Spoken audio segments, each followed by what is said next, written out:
दोस्तों आज के वीडियो में जो टॉपिक्स हम लोग के बचे हुए थे एलिगेशन और मिक्सचर के उनको कवर करेंगे। तो देखिए पहला इसमें है mixture of more than 2 elements और 3 एलिमेंट्स।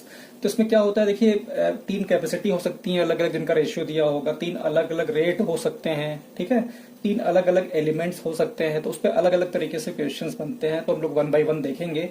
इजी टू थोड़ा सा जो मेंस जो प्री में आते हैं और जो मेंस में आते हैं, हर तरीके के क्वेश्चंस को हम लोग देखेंगे। तो आज हम लोग mixture of more than 2 elements, simple interest, compound interest वाले क्वेश्चंस और वेटेड एवरेज वाले क्वेश्चंस सारे को कवर कर लेंगे। ठीक है, चलिए शुरू करते हैं। अब देखिए पहला प्रश्न है 12 रुपए, 14 रुपए और 20 रुपए प्रति किलो चीनी को किस अनुपात में मिलाएं कि मिश्रण 15 रुपए प्रति किलो हो जाए। अब देखिए मिश्रण का औसत मूल्य दिया हुआ है, रेशियो पूछ रहा है, अलग अलग रेट दिया हुआ है। तो इसमें क्या है, इस तरह के क्वेश्चन को करने के लिए डायरेक्ट हम इसको ऑप्शन से कर सकते हैं। जैसे 2:1:4 पहला ऑप्शन दिया हुआ है, तो इसमें डायरेक्ट जो रेट है इनका मल्टीप्लाई कर देंगे। तो 12 गुणे 2 24, ठीक है। दूसरा रेट है 14, 14 गुणे 1 14, प्लस तीसरा है 20, 20 चौके 80, और इन तीनों रेशियो को ऐड कर देंगे, 4 2 6 1 7, ठीक है, जो वेटेड एवरेज होता है। तो अब इसमें क्या है कि 80 10 80 20 100 104 118 118/7 हो गया। अब यहाँ पे क्या है कि नीचे इससे डिवाइड करने पे जो आंसर है वो 15 अगर आता है तो हमारा ऑप्शन सही है, अदरवाइज फिर हमको दूसरे को चेक करना पड़ेगा, क्योंकि औसत मूल्य हमको 15 चाहिए। तो 7 से इसमें डिवाइड करेंगे तो 15 तो आएगा नहीं, तो ये ऑप्शन तो गलत हो गया। अब जो दूसरा ऑप्शन है 5:5:4 है, इसमें करके देख लेते हैं। 12 25 60, प्लस दूसरा है 14 25 70, तीसरा है 20 चौके 80/14, 5 5 10 4 14, ठीक है। तो यहाँ पे हो जाएगा आपका 80 70 150 और 60 210, 210/14, 14 से डिवाइड करेंगे तो 14 एकम 14 और 70 बचा, 14 25 70, 15 रुपए आ गया। और 15 ही हमको औसत मूल्य चाहिए, तो यही ऑप्शन हमारा राइट ऑप्शन हो जाएगा। देखिए 3 एलिमेंट्स में इस तरह के भी क्वेश्चन आते हैं काफी। तांबा, जस्ता और निकल 5:3:2 के अनुपात में है। 100 किलो मिश्र धातु में कितना निकल और मिलाया जाए कि नया अनुपात 5:3:3 हो जाए।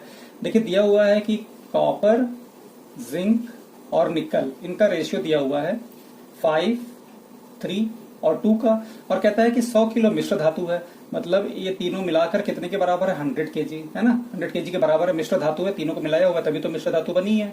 तो मतलब 5 3 8 2 10 जो यूनिट हैं वो कितने के बराबर है, 100 kg के। तो 1 यूनिट कितने के बराबर हो गया, 10 kg के बराबर हो गया। ये तो इतनी इन्फॉर्मेशन तो दिया ही हुआ है। और कहता है कि नया अनुपात 5:3:3 हो जाए, है ना। कितना निकल इसमें और मिला दिया जाए, निकल पूछ रहा है। तो अगर कॉपर और जिंक हम देखते हैं तो कॉपर और जिंक तो सेम ही है, अनचेंज्ड है, इनमें तो कोई चेंज ही नहीं हो रहा है। निकल में हो रहा है, निकल 2 से 3 यूनिट बढ़ रहा है, मतलब कितना बढ़ रहा है, प्लस 1 यूनिट। 1 यूनिट निकल बढ़ रहा है, निकल जो है ये 1 यूनिट बढ़ रहा है, और 1 यूनिट की जो वैल्यू है कितने के बराबर है, 10 kg के है। तो 10 kg हमें और मिलाना पड़ेगा। देखिए अगला क्वेश्चन है, एक अलाय में जिंक, कॉपर और टिन का अनुपात 2:3:1 है। दूसरे अलाय में कॉपर, टिन और लेड का अनुपात 5:4:3 है। यदि इन दोनों अलाय को समान मात्रा में पिघलाकर मिलाया जाए तो नए अलाय में लेड का प्रति किलो भार कितना होगा। देखिए समान मात्रा में पिघलाकर मिलाया जा रहा है, तो सबसे पहले तो जो इनके जो अलाय हैं, इनका जो रेशियो है, इनका कुल भाग बराबर होना चाहिए, तभी इनको समान मात्रा में पिघला के मिलाया जा सकता है।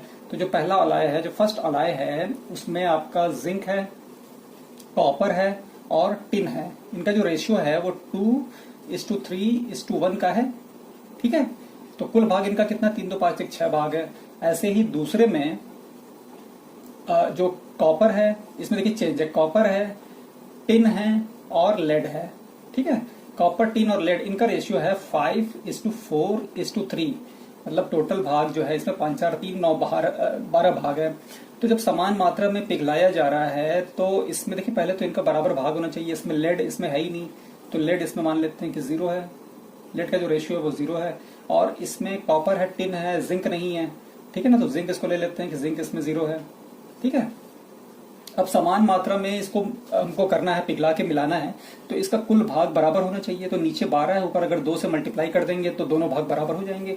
तो 2 से मल्टीप्लाई कर देंगे तो कितना हो जाएगा, ये 0 4 6 2 और ये 12, ठीक है। अब ये पहले में और दूसरे में दोनों के कुल भाग हमारे बराबर हो गए, 12 12, ठीक है। अब ये पिघला कर मिलाए जा सकते हैं। तो जब मिलाएंगे तो कुल भाग कितना हो जाएगा, 12 12 24 भाग हो जाएगा। कुल मिश्रण 24 भाग हो जाएगा ना, 12 भाग पहले था और 12 भाग बाद में, ठीक है। अब कुल मिश्रण हमारा 24 भाग हो गया। इसमें पूछ रहा है कि लेड का प्रति किलो भार कितना होगा, लेड पूछ रहा है। तो लेड का पहले में कितना है, 0 है, और लेड का दूसरे में कितना है, तो 3 है, 3 + 0 3 भाग है लेड का। तो 3/24 1/8, मतलब लेड का प्रति किलो भार कितना होगा, 1/8। अब देखिए इस क्वेश्चन में थोड़ा सा लेवल इसका और ज्यादा है। तीन बर्तनों की क्षमता का अनुपात 2:3:5 है।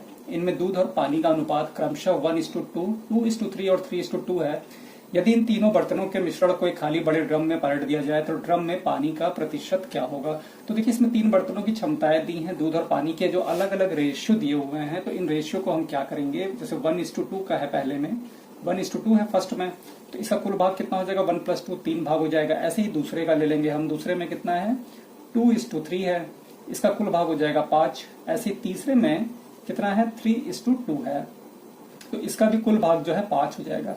अब इन तीनों का हम एलसीएम ले लेंगे, 3, 5 और 5 का जो एलसीएम है वो कितना आ जाएगा, 15 हो जाएगा। 3 और 5 का एलसीएम 15 हो जाएगा। इस 15 का जो एलसीएम आएगा, इसका हम जो क्षमताएं हैं, अब नई क्षमता निकाल लेंगे, न्यू कैपेसिटी निकाल लेंगे, न्यू कैपेसिटी निकाल लेंगे।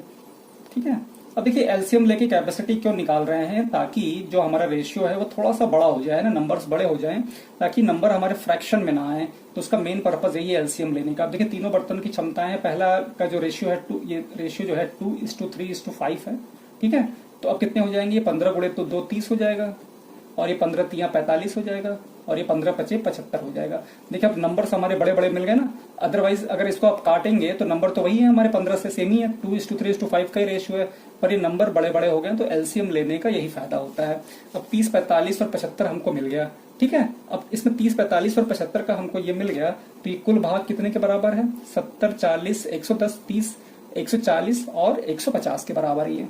ठीक है, ये कैपेसिटी हमको मिल गई, टोटल कैपेसिटी जो है वो 150 की है। अब क्योंकि पानी का प्रतिशत पूछ रहा है, तो पानी का हम तीनों में निकाल लेंगे।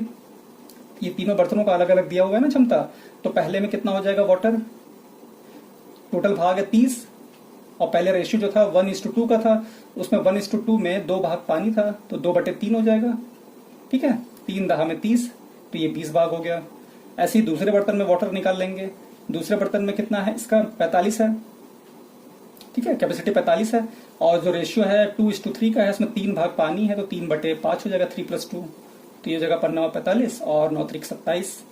ठीक है ना, ऐसे ही तीसरे में निकाल लेंगे वाटर, तीसरे में कितना है, 75, कैपेसिटी 75 है, इंटू जो वाटर का रेशियो है 3:2 का है, इसमें 2 भाग पानी है, तो 2/5 हो जाएगा, 2 कुल भाग 3+2। ठीक है, 5, 15, 75, 15 दूनी 30। ठीक है, 20, 27 और 30 हमको मिल गया। ये अलग अलग पानी है, तो टोटल पानी कितना हो जाएगा हमारा, 20, 20, 40, 47 और 30, 77। ठीक है, 77 भाग हमको पानी का मिल गया। अब इसमें क्योंकि पानी का प्रतिशत पूछ रहा है, तो 77 भाग पानी है, टोटल कितने में, टोटल कैपेसिटी कितनी है, 150 की। ठीक है, तो 70/150 हो जाएगा, मतलब 150 भाग कुल भाग है, कुल मिश्रण है, उसमें 77 भाग जो है पानी है। अब प्रतिशत पूछ रहा है तो इंटू 100 कर देंगे। ठीक है, 0 0 कट जाएगा, 5 3 15, 5 दूनी 10, ये हो जाएगा 70 दूनी 154। ठीक है, 154/3, तो कितना हो जाएगा ये, 3 5 15, 3 एकम 3, 51.33% आ जाएगा।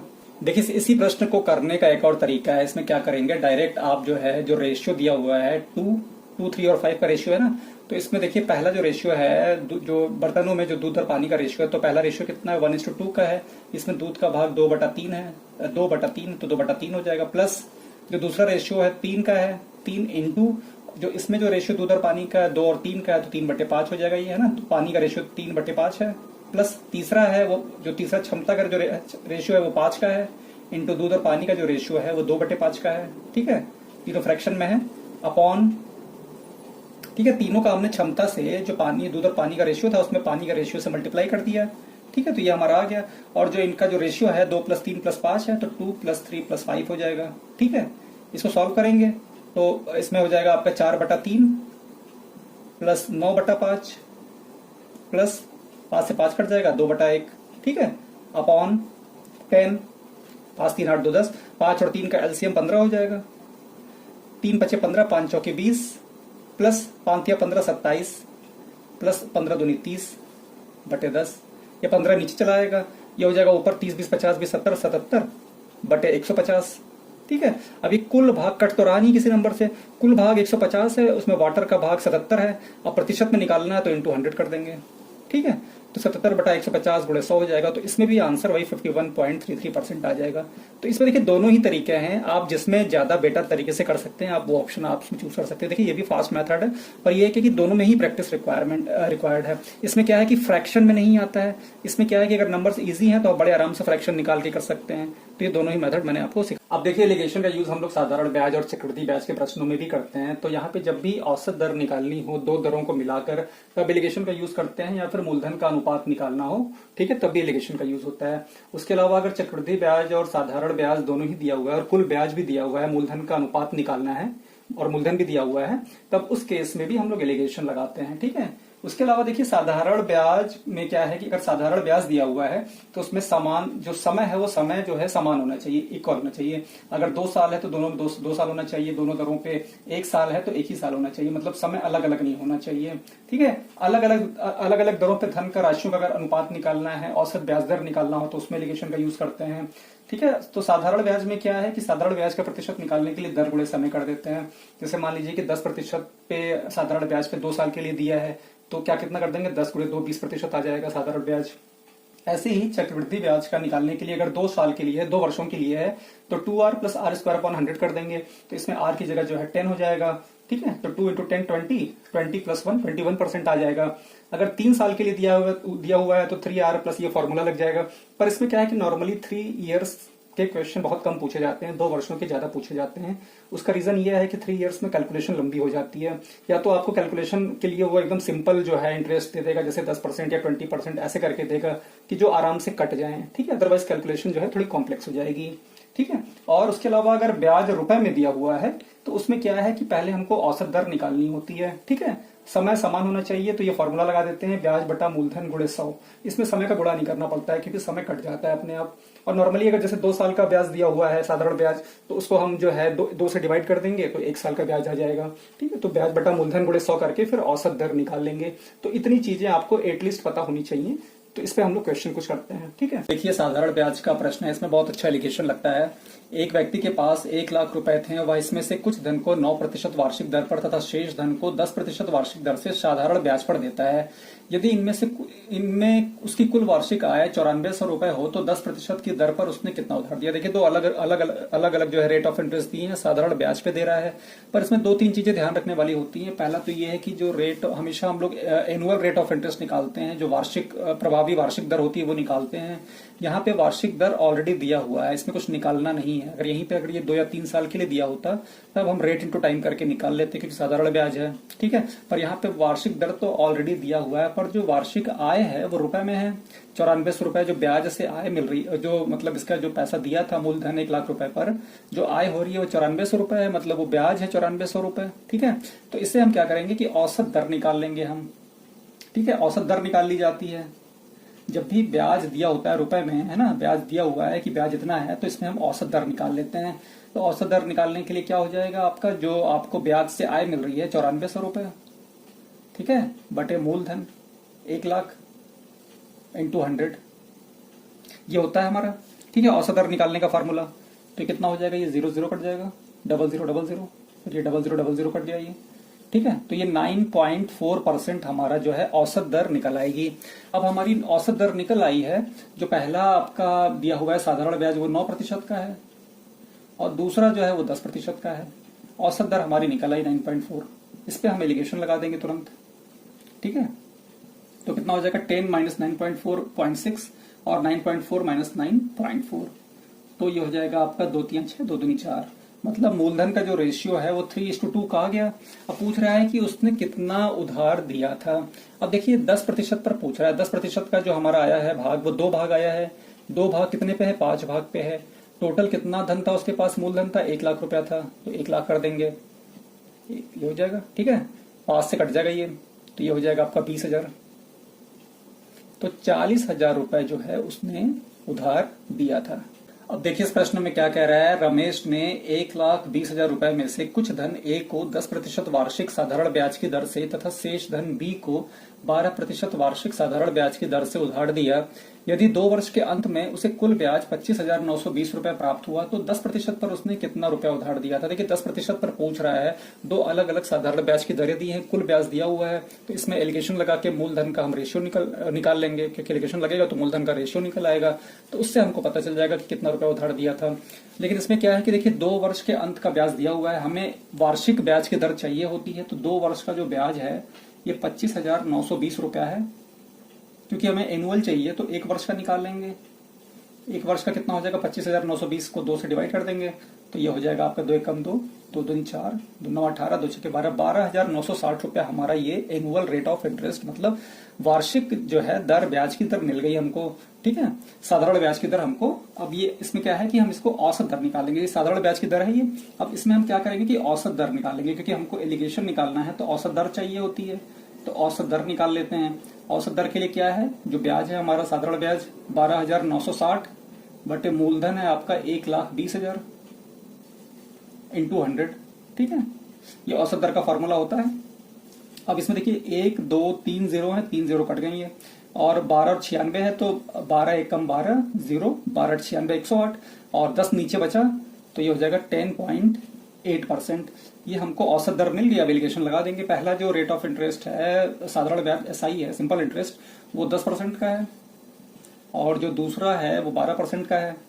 औसत दर हमको मिल गई 10.8%। ठीक है, अब इस पे एलिगेशन लग जाएगा तो ये हो जाएगा 0.8 और ये हो जाएगा आपका 1.2 हो जाएगा। ये पॉइंट से पॉइंट कट जाएगा, 4 3 12 और 4 दूनी 8, 3:2 का रेशियो मिल गया हमको। अब क्योंकि 10% पर पूछ रहा है तो 10% वाला का जो भाग है वो 3 भाग है। 3 भाग किस पे है, टोटल भाग 5 पे, इनटू मूलधन कितना है, मूलधन पे निकालना है तो 1,20,000, तो ये हो जाएगा आपका 5 दूनी 10, 5 चौके 20, ये हो जाएगा आपका 24,000। ठीक है, 24 गुणे 3 72,000 रुपए, ये मतलब उसने 72,000 रुपए उधार दिया था। अब देखिए इस क्वेश्चन में चक्रवृद्धि ब्याज और साधारण ब्याज दोनों ही दिए हुए हैं।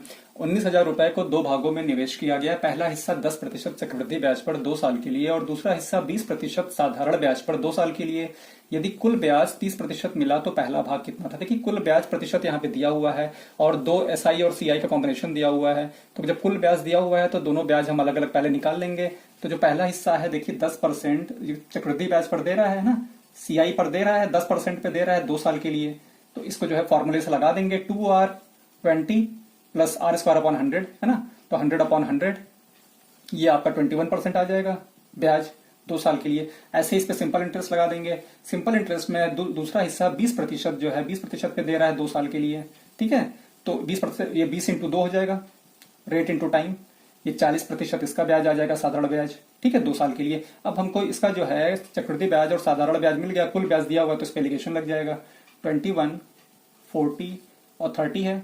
ठीक है, तो ये आपका हो जाएगा 9 और ये हो जाएगा 10। 10 और 9 का रेशियो हमको मिल गया। 10-9 का रेशियो क्या है, ये है मूलधन का रेशियो। एलिगेशन लगाने पे हमेशा मूलधन का रेशियो आता है। पहला भाग पूछ रहा है तो पहला भाग जो है, पहले भाग का जो रेशियो है वो 10 का है ना, 10 का है, तो 10 अपॉन टोटल भाग कितना है, 10 9 19 गुणे मूलधन है ना। पहला भाग पूछ रहा है तो मूलधन है 19,000 रुपए, तो ये 19,000 हो जाएगा। 19 से कट जाएगा ये 1,000 में, 1,000 बार में, 1,000 गुणे 10 बराबर 10,000 रुपए, ये आंसर आ जाएगा। अब देखिए लास्ट में कुछ वेटेड एवरेज वाले क्वेश्चंस देख लेते हैं। जैसे इस क्वेश्चन में देखिए मिश्र धातु X में 70% तांबा और 30% जस्ता है। मिश्र धातु Y में 40% तांबा, 25% जस्ता और 35% एल्यूमिनियम है। नवगठित मिश्र धातु X और Y को 1:3 के अनुपात में मिलाया जाता है। मिश्र धातु में, नवगठित मिश्र धातु में तांबे और जस्ते का अनुपात क्या होगा। देखिए तांबे और जस्ते का अनुपात पूछ रहा है और X और Y का रेशियो दिया है कि 1:3 के अनुपात में मिलाया जा रहा है, तो इसमें हम तांबा निकाल लेंगे कि तांबा कितना है। तो कॉपर का निकालने के लिए वेटेड एवरेज लगा देंगे। 70% तांबा है और 70% पहले तांबा निकाल लेते हैं, तो 70% तांबा है, इसका रेशियो 1 है, 70:1 प्लस दूसरे में तांबा Y में तांबा कितना है 40% है, तो 40×3 1:3 के रेशियो में मिलाया जा रहा है, अपॉन दोनों को ऐड कर देंगे एवरेज को 1 + 3। ठीक है। तो 40 और 30, 40 दिया 120 और 70 190, 190/4। ये कॉपर हमको मिल गया, ऐसे ही जिंक निकाल लेंगे। जस्ता पूछ रहा है ना, जिंक निकालेंगे। जिंक का 30% जस्ता है और रेशियो इसका 1 है, प्लस दूसरे वाले में वाई में 25% है और रेशियो 3 के भाग में मिलाया जा रहा है, 25 × 3 अपॉन 1 + 3 हो जाएगा।